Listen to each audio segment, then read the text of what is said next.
It's very rare that you come across somebody who's just like, everything about my job sucks. The people are stupid. The space is terrible. My leader is.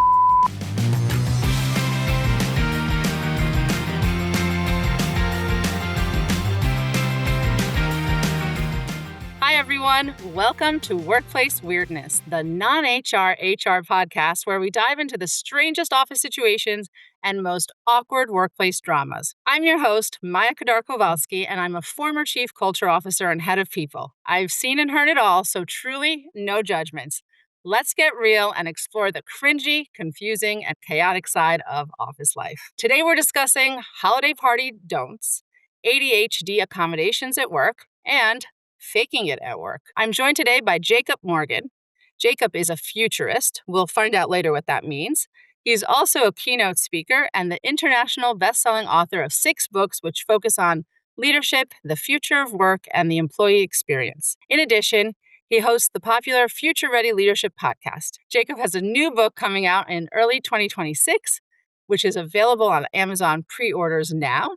It's called The 8 Laws of Employee Experience: How to Build a Future-Ready Organization. Jacob, I'm so happy to have you here. First, I have to ask, what the heck is a futurist? Yeah, a lot of people think it's something cool that you could put on your LinkedIn profile, but a lot of people don't realize it's something you can actually go to school for. You can get a master's degree and even a professional certification in it. I didn't go as far as the master's degree, but I did get a professional certification in foresight from the University of Houston. And it's basically a series of tools and frameworks that you're taught about how to think about the future.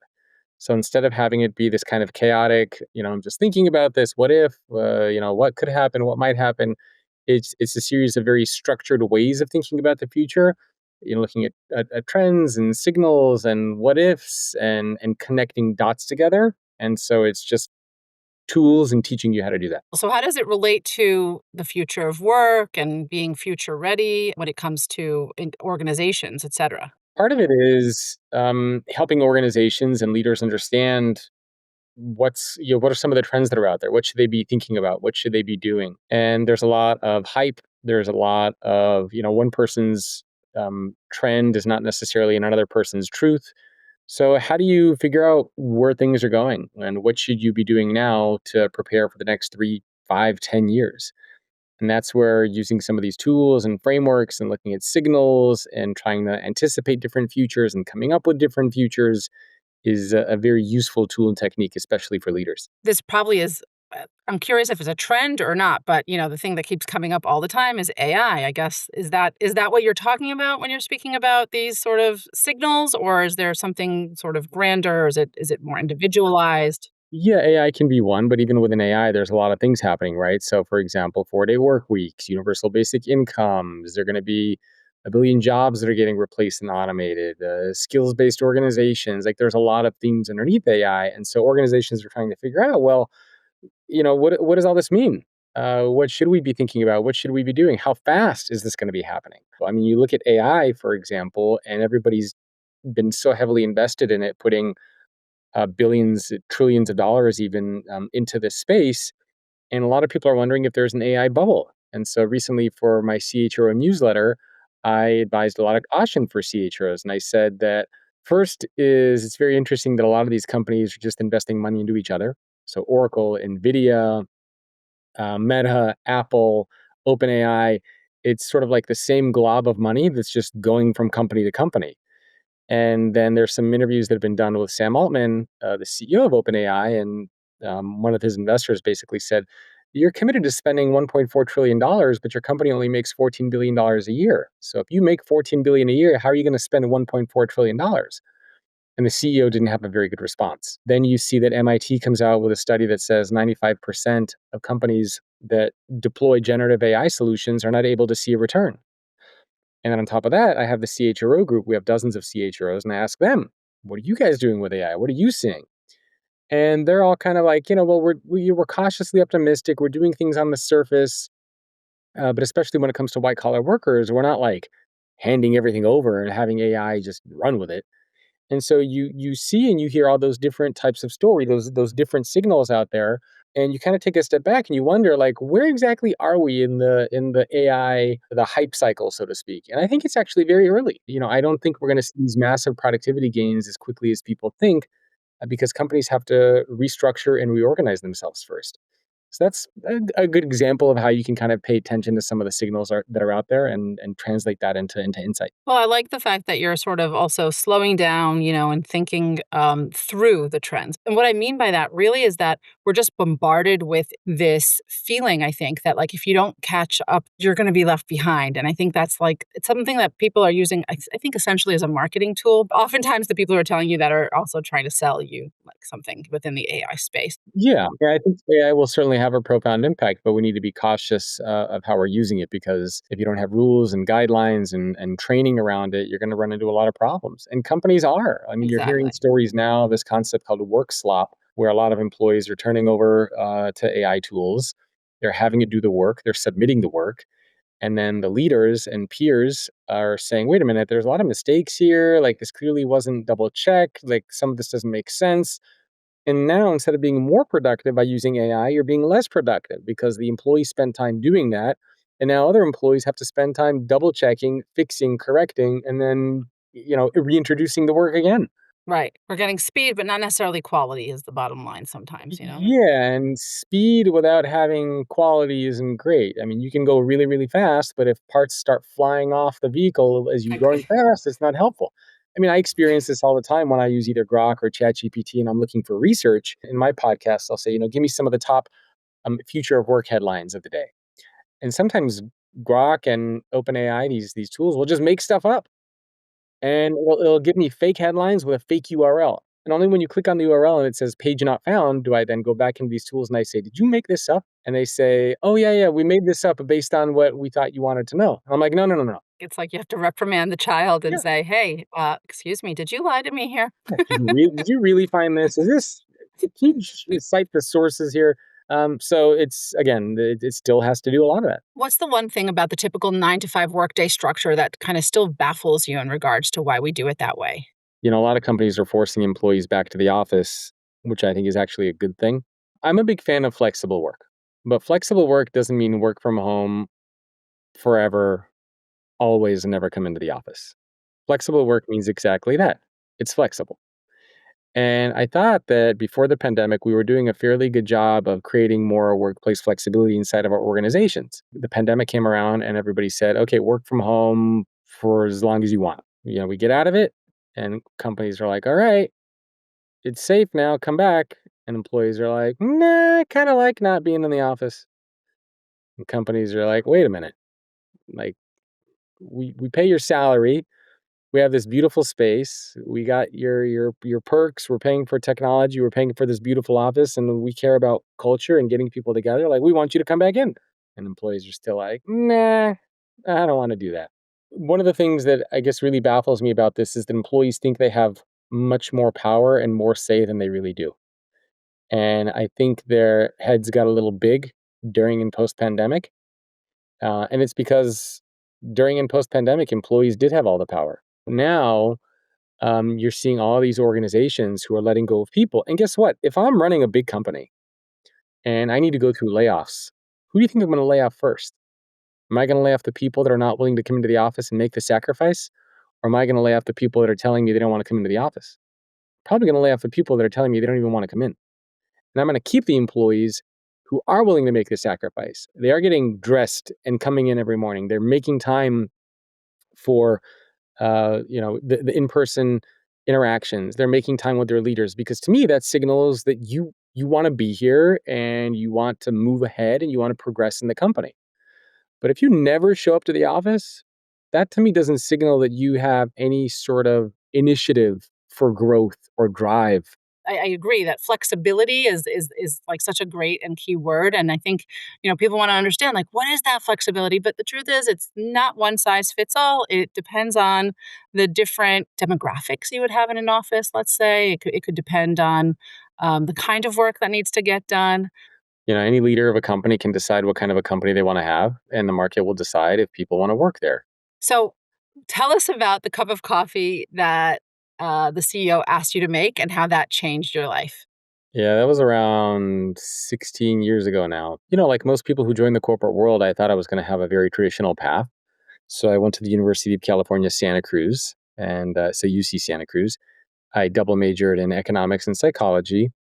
And I thought that my career path would be, go get an MBA and one day become an executive at like an IBM or Coca-Cola, something like that. My first job out of college is in downtown LA. It's an hour and a half commute each way. So 3 hours a day, 15 hours a week, just driving. But when I interviewed for this company, I was really promised and sold that I'd be doing some really cool stuff, traveling the country, meeting with executives and entrepreneurs, like just really doing interesting things. And so I thought, you know what? I've heard about this idea of paying your dues, and I'm willing to make the 3 hour daily commute because this sounds like a good opportunity. And so I took the job. And a couple months into my job, I'm really only doing data entry and cold calling and PowerPoint presentations. And for me, a very pivotal moment came when the CEO comes out of his corner office and he tells me he has something really important for me to do. And I get very, very excited about it. And so naturally, I kind of run over to him and I'm like, yeah, yeah, yeah. What is it? What do you need me to do? And he takes out his wallet and hands me $10 and says, can you run down to Starbucks and get me a cup of coffee? And at that point, I just mentally checked out of that company. Getting back to my desk after getting him coffee, I immediately started looking at like, how do you work for yourself? How do you build your own business? How do I started learning about affiliate marketing and search engine optimization and just any random stuff I could find. That job really put me on my path to work for myself. 2 years ago or 3 years ago, I actually saw that CEO at an airport. He came over, he's like, I heard that story that you tell people. And I said, yep, I tell everyone. And I said, it was an impactful moment.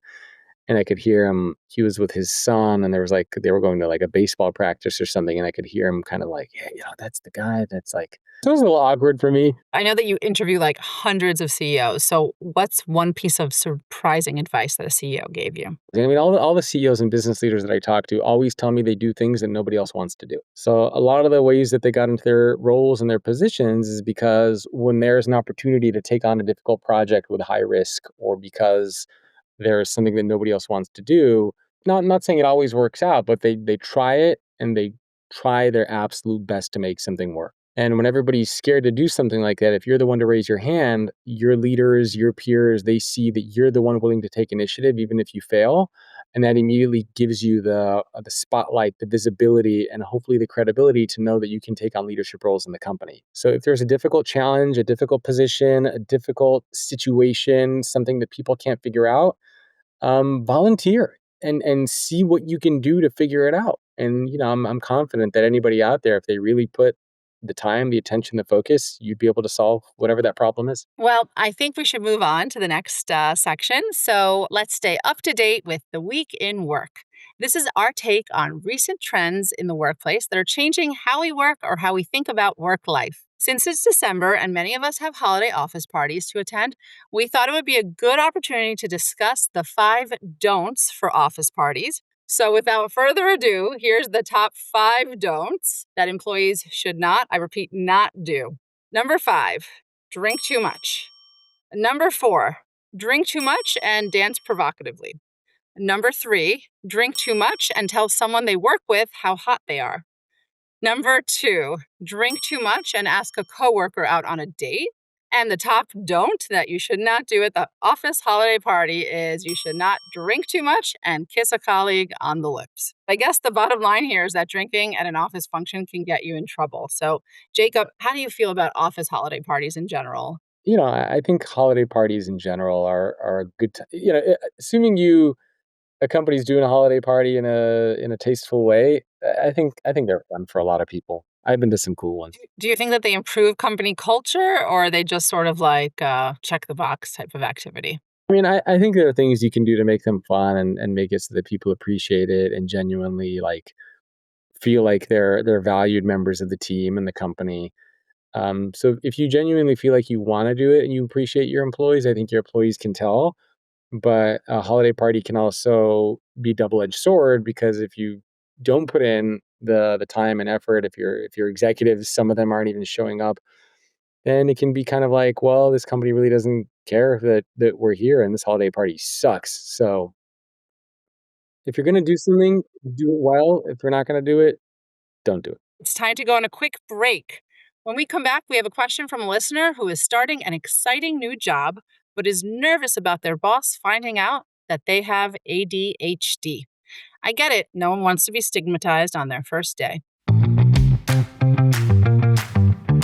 Hey, quick break from AI. If you're enjoying Workplace Weirdness and you're thinking, wow, it's comforting to know other people's jobs are just as messy as mine, do us a favor. Follow the show, leave a review, or share this episode with the one coworker who would absolutely get it. New episodes drop every other Wednesday, and we've got more cringy emails, baffling bosses, and anonymous confessions coming your way. This is your safe space to laugh about the weird stuff work throws at you. Stay weird.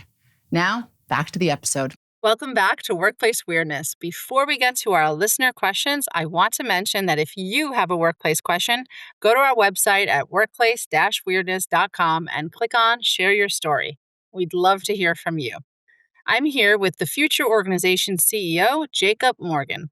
Jacob, we have a freshly graduated listener who landed a great job, but they're worried about how HR might react to a request for ADHD accommodations. Let's check it out. Maya. I recently earned my master's degree and landed a job at a large company doing public health research. I'm going to be an individual contributor working with a team of 15 other researchers and in person 5 days a week. I'm really excited, but as I prepare for my new role, I'm thinking about how to set myself up for success. I have ADHD. Over the years, I've learned strategies to manage my ADHD, but I know that I'll need support in my new workplace. For instance, I may need things like flexible deadlines, a quieter workspace, or task management tools to help me focus. My mentors have suggested I disclose this and ask HR for support, but I'm nervous that it might make my employer view me differently or that they'll be upset. How can I approach HR in a way that makes me feel confident about asking for the support I need while ensuring my employer knows that I'm committed to doing my best work? This is a great question, Jacob. What would your advice be to this person? So I have ADHD as well. So I can And I did relate to not that. know that. So it's interesting that we happen to Yeah, have given you this well, question. Yeah. yeah, I was diagnosed with that many, many years ago when I was a kid. I mean, I think kind of the way the person asked the question is a good way to have a conversation about it.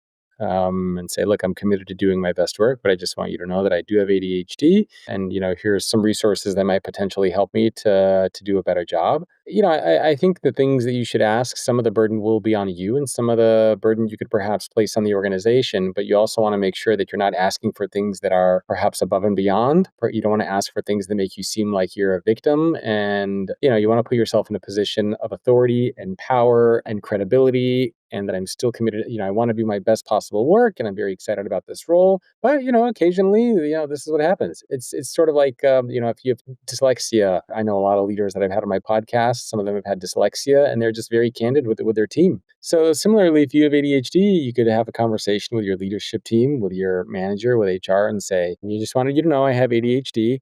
I don't need anything too crazy for you. I'm not asking to like. I don't need my own wing of the office, but just please be a little bit patient with me, and here's some very helpful ways that you can give me projects and deadlines to make sure that I can get everything done the way you need it to be. But I'm just telling you, it's just kind of how my brain is wired. And if you can just do that for me, I'll still be able to do the best possible job that I can do. But I just want you to know how my brain works." And I think having an open, candid conversation about that is perfectly fine. I don't think any leader is going to then push back and say, "What are you, crazy? Like, I can't," no one's going to do that. Everyone's The got their opposite. own. I agree. I completely agree with you. And Yeah. I even think that as a HR leader, I'd be like, wow, this person is awesome. They're taking their own like issues into their hands. They're asking for what they need. That's how I can help you. In other words, I can't help you if I don't know what's going on, right? Yeah, don't make it like a whole thing, like, "Oh, I'm so sorry to," like, I don't want. I mean, just talk like a person, and just be honest about it, and I think that it'll be fine. I don't think any company will push back and say anything crazy or mean to you. Yeah, for a little perspective, I think in every company there's so many different kinds of people with so many different kinds of needs. And so, we always are thinking about what's going on with me. And I'm like, I'm the weird one that's like standing out, that like, everyone's going to know I have ADHD, whatever it is.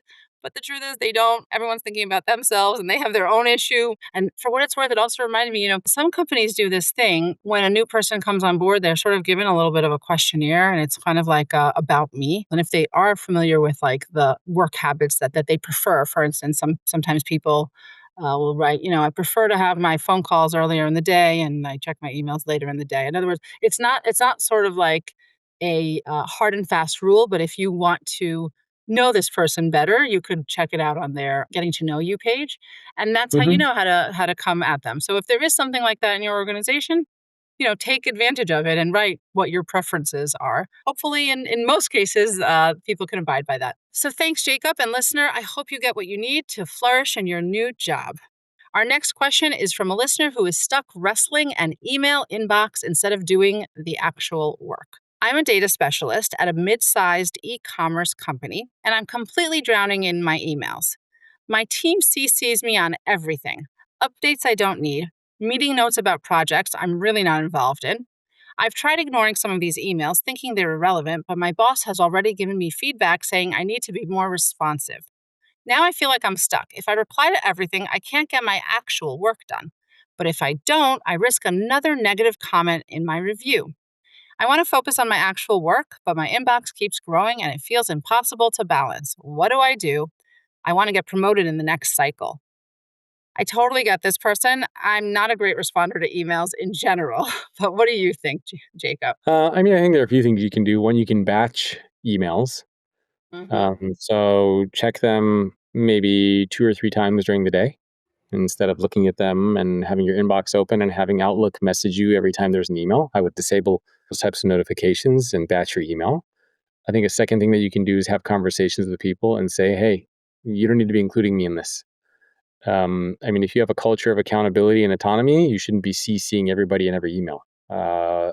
If you are getting CC'd in every email and so is everybody else, that to me is an accountability and autonomy problem, and it's worth kind of bringing that up and saying, hey, um, are you scared to take ownership over this project? Why do you keep including me in this?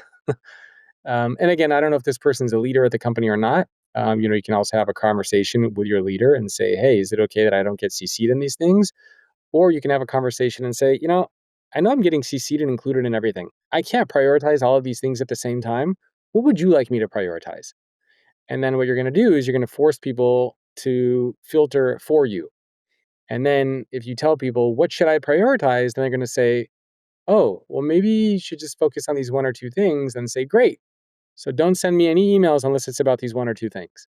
And you can kind of, flip the script, as they say, on your leader or on your team. I happen to have just gotten a new AI tool that I'm not actually sure. The jury's still out if it's really working or not, but it does kind of categorize things. I'm not a person who responds to a lot of emails. People on my team know that I don't respond, and they sometimes have to say, "Hey, did you want to like answer that one?" However, now with this AI tool, I'm a little bit more aware as to the group of emails that I do need to respond to. If your company allows you to have those tools, there are things out there that can help you. So, similar to the idea of also, I love the idea of batching emails or letting people know when to expect emails. And I like the idea of flipping the script on them and saying, hey, what should I prioritize? Listener, take what you will from our advice here, and hopefully we've helped you. Every week we cover one question addressing the kind of cringeworthy work event that'll make you wish Rudolph's nose didn't shine so bright. This week's cringeworthy question comes from an employee who's been tasked with using their religion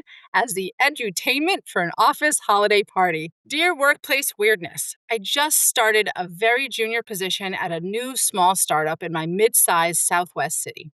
Our director is a really, really friendly and fun, occasionally also moody guy who wants our first holiday party to be amazing. He was calling it a Christmas party, but as the only Jewish person on our 12-person staff, I said we maybe should go with holiday and make it multicultural. He thought that was awesome. Then I guess he did some Googling that night because the next day he told me he'd have a brainwave. He wanted me to essentially be the post-dinner entertainment at the holiday party by teaching the staff how to sing Hanukkah songs and play dreidel. I was so stunned, I said, okay. I really don't want him to dislike me or consider me not a team player, but I am not comfortable having my religion be the entertainment at an office holiday party. Plus, dreidel is not that fun a game. How do I get out of this? This is an awful idea, right? From Candles Burning Low. Oh boy. This is not awesome, in my opinion. Jacob, what would your advice be to this junior employee slash cultural ambassador? I mean, I would go to the leader and say, "Hey, I know I said this would be a good idea, but I kind of thought about it, and it's gonna be a little weird. Is it okay if we do something else instead?" And that would be the end of that. I would just opt out of that in as nice of a way as I could. So you wouldn't be concerned that that would have some ramifications on your job or anything like that? No. I mean, if it has ramifications on my job because I don't wanna have my religion displayed during a holiday party, I probably don't wanna be at that company. I think that if anything, you'd be happy to teach this specific person maybe about your background or something like that, but not necessarily in a forum that's public and that puts you sort of on display. I hope you're able to tactfully uncommit to this and actually enjoy the party. And let me take this chance to wish everyone happy holidays and a cozy winter season. That's our show today. I want to thank you, Jacob, for coming here today and discussing your thoughts on the future of business and how we can be future ready. Any last thoughts before we go? And where can we find your upcoming book? Yeah, thanks. It was a lot of fun, interesting conversations. People can find the book at the number 8exlaws.com. That's 8exlaws.com. And then my email for people who are curious is jacob at thefutureorganization.com. Anybody has any questions or wants to reach out. And if you've got some weirdness in the workplace, please go to our website at workplace-weirdness.com and click on Share Your Story. We might feature your question in an upcoming episode. This is Maya Kadar-Kowalski reminding you to embrace the quirks and make the most out of the office chaos. In the meantime, keep working and whenever possible, stay weird. Today's show was produced by me, Maya Kadar-Kowalski, and Felicia Wang, and written by Dana Burnell Lowe. Molly Citram is our content curator, Ohad Salmon is our strategist, and Barry Rowan is our digital media specialist. Thank you to our production partners at Podify. A special thanks goes to Jacob Morgan for joining us on today's episode. And also thanks to you for listening to Workplace Weirdness. Make sure you're subscribed to the show on YouTube, Apple Podcasts, Spotify, or wherever you listen to podcasts. We'll be back next time for another breakdown of all things weird from a workplace near you.